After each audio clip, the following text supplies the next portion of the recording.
In this video, we are going to talk about hope. And there are a lot of ways to use hope.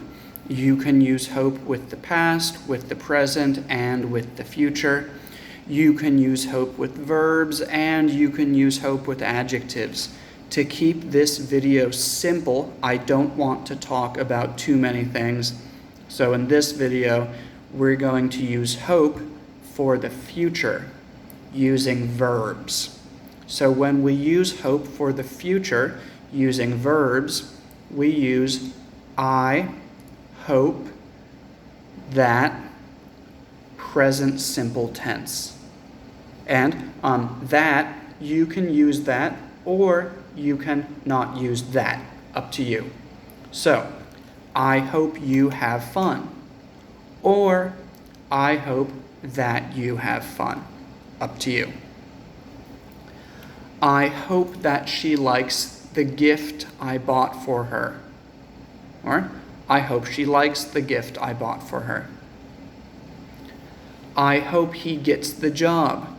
Or, I hope that he gets the job. So you can hear that I'm using verb 1, the present simple verb, even though we are talking about the future, because that's how we use hope to talk about the future. It looks like present simple, but it's about the future. If we want to make a negative sentence, because we use present simple, we use don't or doesn't. So, I hope it doesn't rain tomorrow. Or, I hope that it doesn't rain tomorrow. I hope she doesn't forget about me. Or, I hope that she doesn't forget about me. I hope you don't mind if I join you. Or, I hope that you don't mind if I join you. Saying it a little bit more quickly. I hope you don't mind if I join you. And this is just a longer way to say, I want to join you. May I join you? I hope that you don't mind if I join you. Okay, so this is how we can use present simple to talk about the future with hope. You can also use hope with the infinitive to talk about the future. The infinitive is to verb. I hope to verb. And we use this when we are talking about ourselves.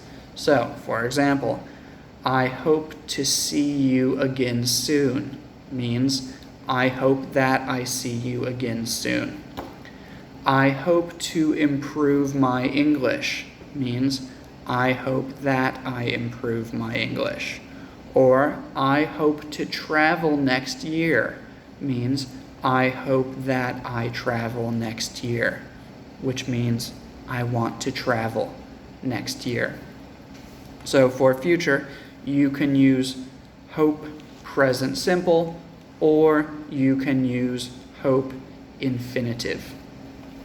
You can also just give a short answer with, I hope so, meaning I'm not sure, but I want that to happen. Or, I hope not. I hope not means I'm not sure if it will happen, but I don't want it to happen. To make it stronger, you can say, I really hope so, or I really hope not. For example, do you think the party will be fun? Oh, I hope so. I hope so. I really hope so. I want to have fun. Or, do you think he will join us? I hope so. I really hope so. I like hanging out with him. I hope he joins us. If it's something that we don't want to happen, do you think it will rain? Ooh, I really hope not. I want to play football. Do you think Donald Trump will win the election? I'm not sure, but I really hope not. Okay, so hope is for something that you want to happen. Hope not is for something that you don't want to happen. This video is only about using hope for the future. There are other ways that you can use hope, but those will need to be in a different video.